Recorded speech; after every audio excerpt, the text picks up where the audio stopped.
Our first moderator today, Eric Sanderson, could have been speaking about Central Park when he noted in Mannahatta that the fundamentals of nature are land and water, rock and wind. I don't know how many people here were at the Diana Ross concert back then. My clothes are still drying. And their infinite combination, hills and vales, ponds and brooks, ebb and flood tides. Oops, ponds and brooks, ebb and flood tides, thunderstorms, snow showers and icy rivers, sunny days, and gentle nights. They don't conveniently reduce to a balance sheet or a stock index, but they do integrate into a whole greater than its parts. Like economic fundamentals, if these basics of nature are functioning free from market manipulations, life will thrive. Is it realistic to think that public landscapes such as Central Park can be free from such market forces? And if not, how can we adjust as stewards and users?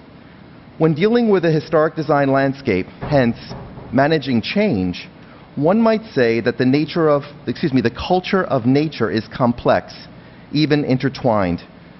Take, for example, the social studies done by Nancy Linday in 1977 and published in Landscape Architecture magazine, where the relationship between unbridled park use and limited or deferred maintenance are documented in her evocative plans and photographs.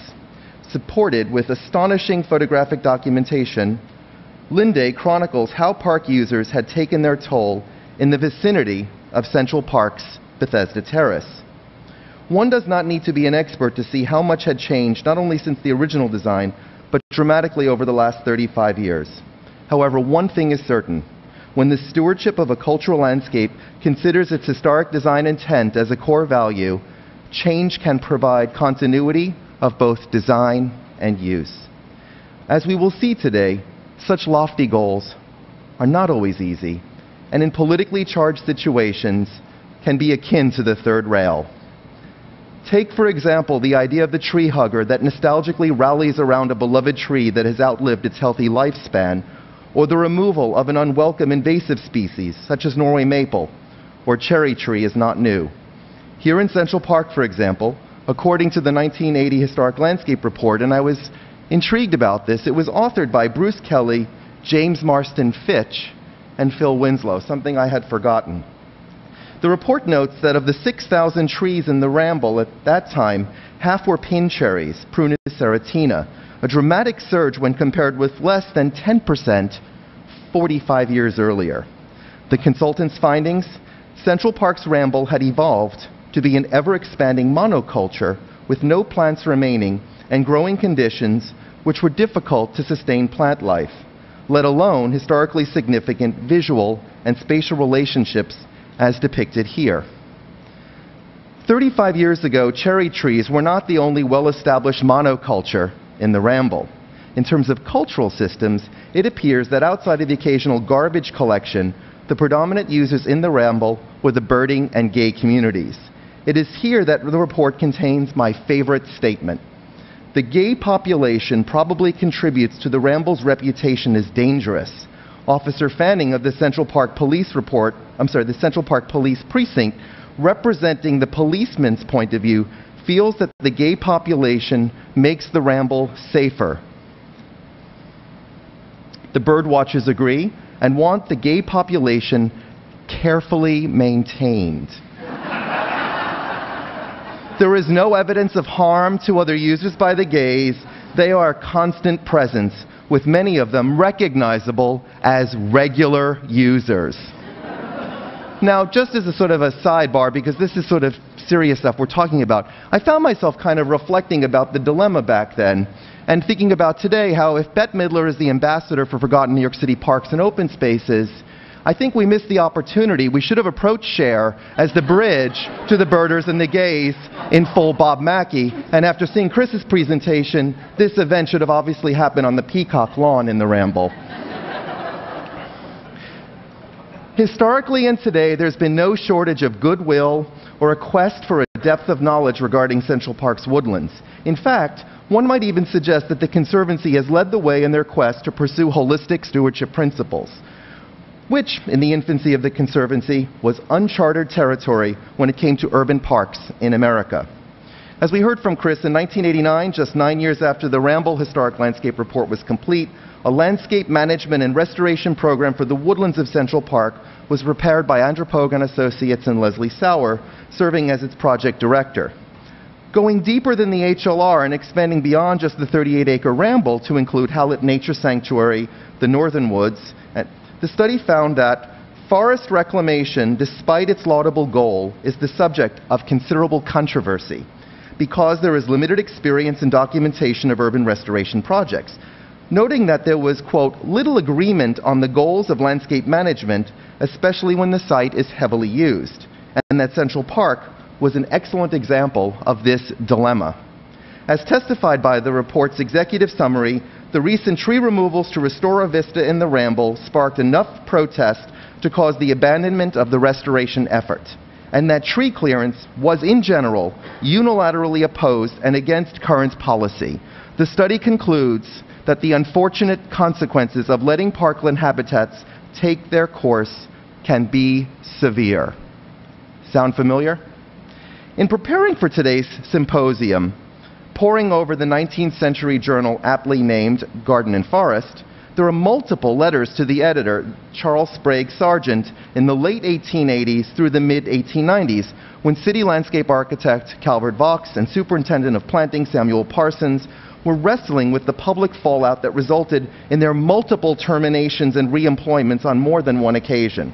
For example, one such editorial in 1893 titled, "Sentimentalism and Tree Felling Articulates the More Than Century-Old Dilemma." It notes, this is a little long, but I think it's really valuable.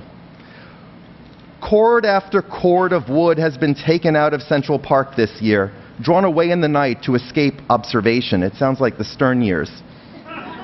And yet, 10 loads should have been carted out for every one that has been taken. Judicious thinning would have prolonged the lives of trees that will now die young. It would have saved the beauty of trees which are now unsightly and deformed. If 10 wood choppers under proper direction should work every day for a year in Central Park, there would be more foliage and shade in the park during the next year, and there would be, if not an axe had been lifted against a tree. And yet, the park goes on deteriorating in beauty and decreasing in value, when it should be growing into new grace with each succeeding year, simply because ignorant and sentimental people who think they love nature and love trees make an outcry whenever they hear the sound of an axe. The cutting down of a tree which is unnecessary or harmful to a view in such a case is precisely equivalent to what a landscape painter does when he suppresses an actual feature in his picture for the sake of true artistic effect. It is not because he loves nature less, but because he loves nature with more intelligence, and is preparing a picture to give keener delight to intelligent observers for all future time. There is no need to protest here that we are not commending reckless tree cutting. We have never heard such cutting advocated anywhere, nor do we believe that cautious and conservative counsel to use the axe is ever likely to be subtly harmful to public sentiment. We do believe, however, that the sentimental objections which are often put forward against felling trees are altogether vicious in principle and destructive in practice. The notion that a true lover of nature is one who lets nature alone is the feeblest of fallacies. This is not a question of sentiment, but of life and death. The neglected park becomes a wilderness, the garden runs to noxious weeds, and the shrubbery is a tangle of briars and bare stems. We are not wholly insensitive to the beauty of untamed nature. We have advocated forest reservations for the value of their wildwood scenery. But wherever civilized man steps in to clear the land, he must have some orderly design. He must encourage growth here by draining and watering, by trenching and feeding. He must check growth there by a vigorous use of axe and pruning hook. He must do this if he raises crops. He must do the same if he is fashioning a picture about his home. He must control the development of his picture or let his land revert to wilderness. Hard to believe that was 125 years ago. Today, variations on this theme play out in cities and towns from coast to coast every day, as testified by a Google search for the term tree cutting controversy, which yields over 6 million results. But let's not stop here. A diminished historic design intent with a less sustainable ecology is not the casualty of an isolated agenda or specialized interest, and the nature-culture divide is not solely the domain of trees and tree huggers. What about the value of sky and skyline? Recent national media stories range from bats and birds advocacy groups that not only seem concerned about how their winged friends may be harmed by wind turbines, while the overreaching value of sky and skyline goes unnoticed.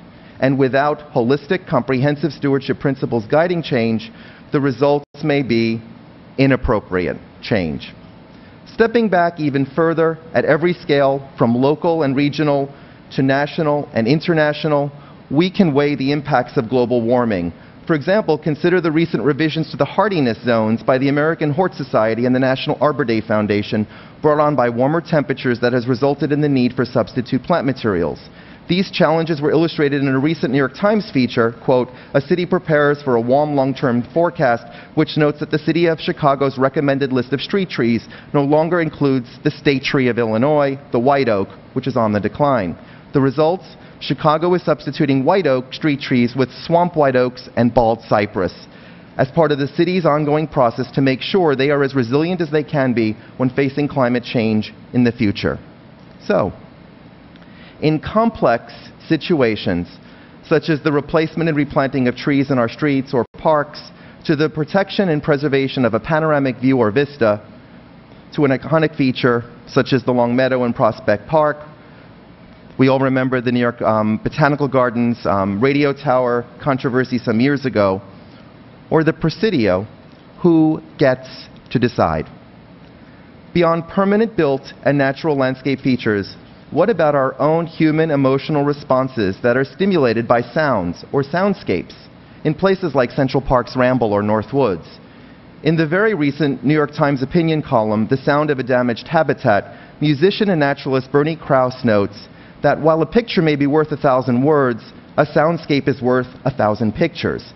Krause defines a soundscape as containing 3 basic sources: the geophony, which includes all non-biological natural sounds like wind or babbling streams; the biophony, which embraces the biological wild non-human sounds that emanate from environments; and the anthrophony, man-made sounds, which in a city like New York is often referred to as noise. Noise, noise, noise. So then, what role does a soundscape play in the restoration of Central Park's woodlands? How can soundscapes help us to illuminate and interpret the vital signs of life at one end of the spectrum while we plan for the effect of human noise at the other? Let's consider Krause's quest for his ideal, the intact creative chorus, but let's do so through the lens of the National Register of Historic Places' 7 aspects or qualities, getting ahead of myself, sorry, the 7 qualities of a historic property's integrity, namely location, design, setting, materials, workmanship, feeling, and association. Looking closely at feeling, the National Register Guidelines notes that feeling is the quality that a historic property has in evoking the aesthetic or historic sense of a past period of time. Now, although it is in itself intangible, feeling is dependent upon the aide's significant physical characteristics that convey its historic qualities. Integrity of feeling is enhanced by the continued use of a historic optic or sound, such as a light station. The characteristic flashing signal of it adds to its integrity, while sounds themselves, such as I knew that would get you guys this morning. I rehearsed that just for Michael Boland, so I couldn't be embarrassed. Of a diaphone, cannot be nominated to the National Register. They enhance their integrity of feeling. The mournful call of the foghorns on San Francisco Bay is an integral part of experiencing life there. Now, although soundscapes are usually absent from many historic preservation studies, surprisingly, our friends at Garden and Forest did not overlook soundscapes. In 1893, the same time that the landscape architects were being hired and refired, The Parks Board in New York, H.E. Parkhurst, which we've seen this earlier in Chris's presentation, spent 12 months in Central Park's Ramble, where he chronicled 100 species of birds with 60 species in May alone. Garden and Forest also reviewed the book the following year, likely penned by Sargent himself, noting that every page of this little volume breathes the fresh, bracing air of the woodlands and thickets where birds in general congregate, and so tonic is its atmosphere that only upon the writer's own confession could we be convinced that it is the work of a busy man whose home is in the heart of this great metropolis. Parkhurst's observations that these sights and sounds are among the stabilities of life, the changeless things that give equilibrium to nature, binding the present to the past. It frames our challenge today. So then, when considering such a dynamic ecosystem within a National Historic Landmark work of landscape architecture, what should be the criteria that we apply to guide and manage change? How do we measure success? What is our role in the education and strategic communications message in the public process and the political arena? How can our work to promote acts of self-discovery and amplify those lingering human echoes that manifested themselves in the managed historic design landscape in all of its rich, glorious, messy, and sometimes even ugly and confusing manifestations?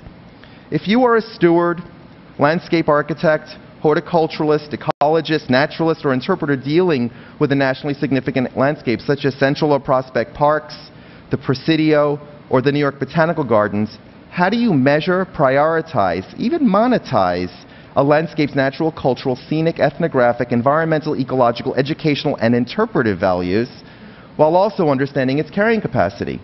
To address these issues and reveal strategies, both successful and not, today's two panels will deal with sites that measure a few acres to hundreds, emphasizing how attitudes and approaches toward the stewardship of woodlands, first from the perspective of municipal stewards and then by consulting design and environmental professionals, has shifted and expanded in the past 2 decades, exemplified by several of the speakers' abstracts, which note that the days of naive policies like leave it alone have shifted to one where ongoing long-term active restoration is the quest.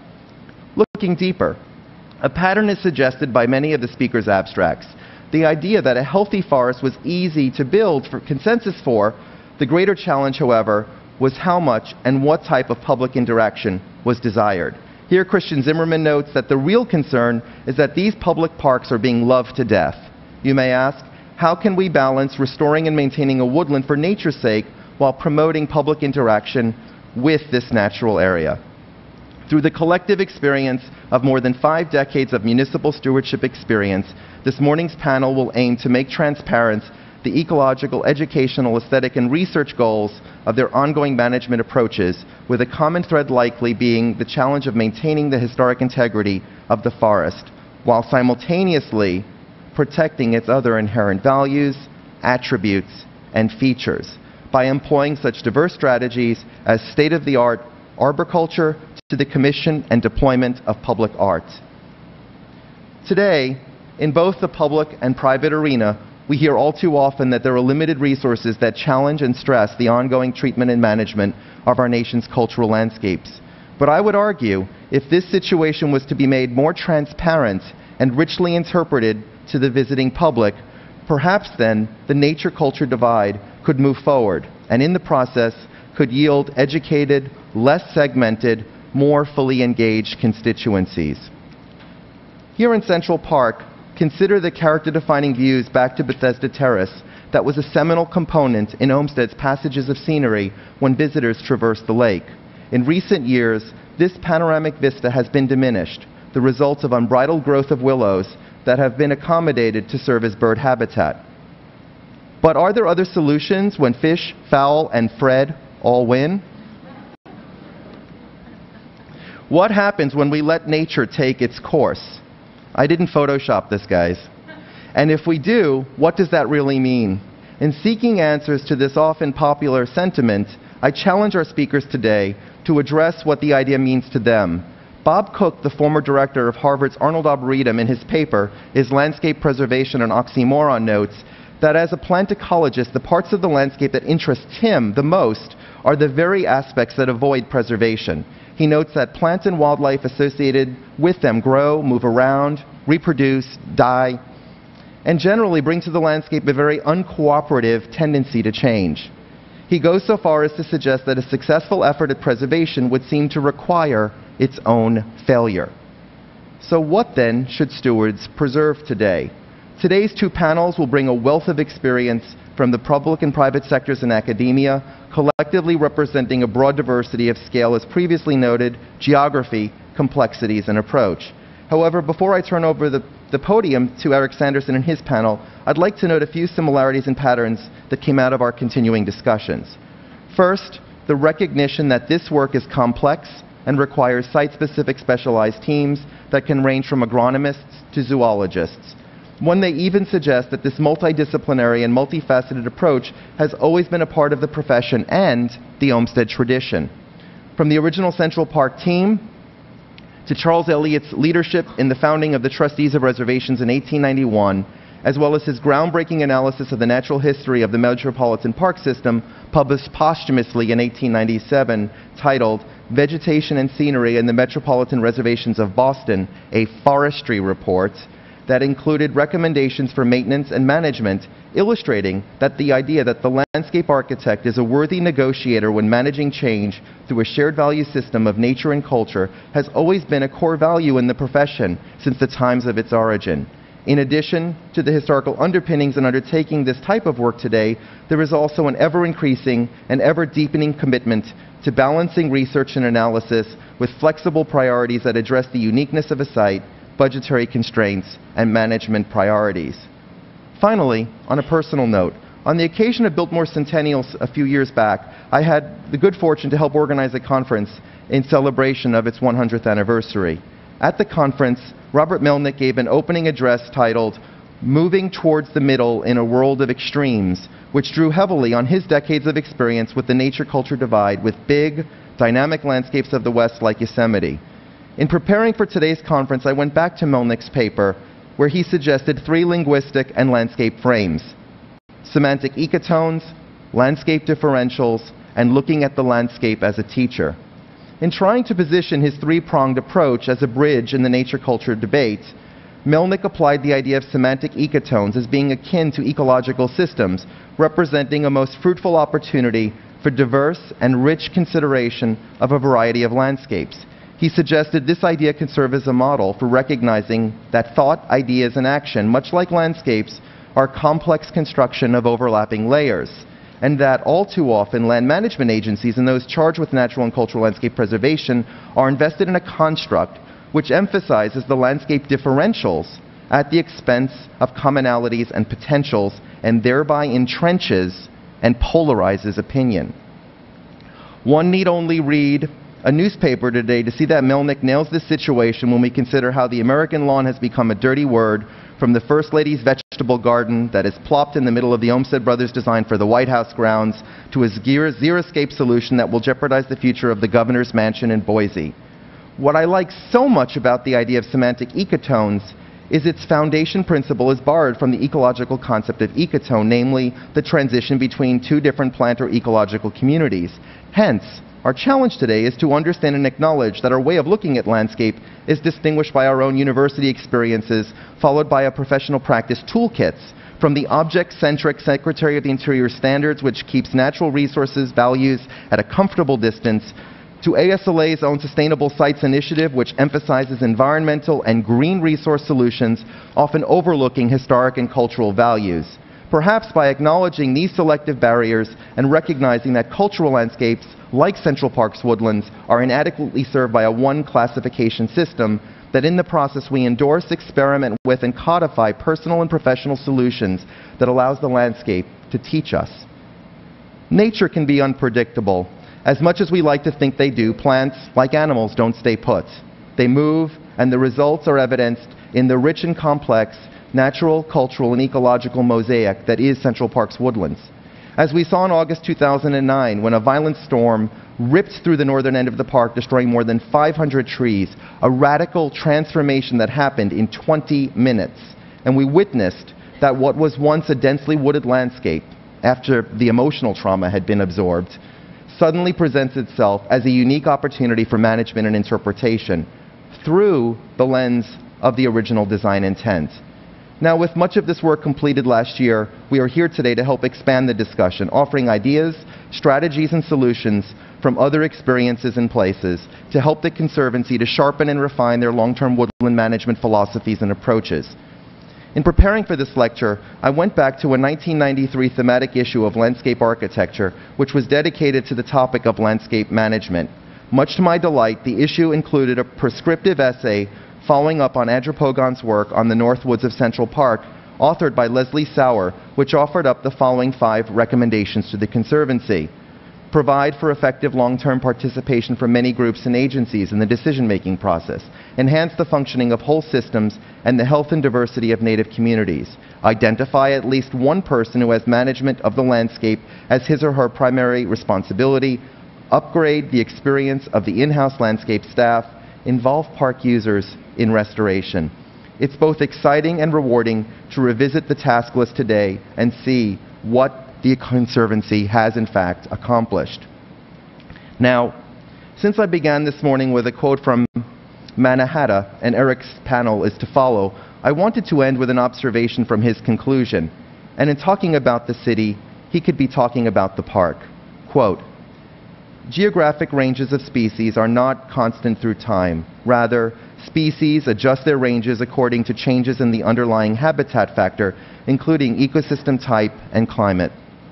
Many of the birds that we commonly see in New York in the 21st century are relative newcomers. The cardinal and northern mockingbird are the most often cited examples, but many of our water birds are also new arrivals, including the mallard, the snowy egret, and the yellow-crowned night heron, which was originally southern western species and which colonized the Northeast in the late 19th century or early 20th century. In terms of culture, New Yorkers in 2049 will still be loud, direct, and pushy. God bless you all.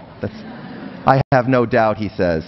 In 2049, we will also still be warm and generous and involve what happens in the world.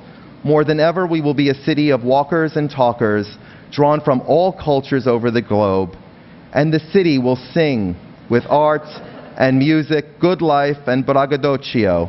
The difference will be that the thrill of the big city will not philosophically or practically preclude nature. Rather, nature will be integrated into our lives and how we imagine ourselves. Mannahatta will be back for all of us, a land as pleasant as one can tread upon, and a city that all of the people have created, connected by 1,000 invisible cords, the fresh green beast of the world that will thrive for another 400 years and then some. Thank you.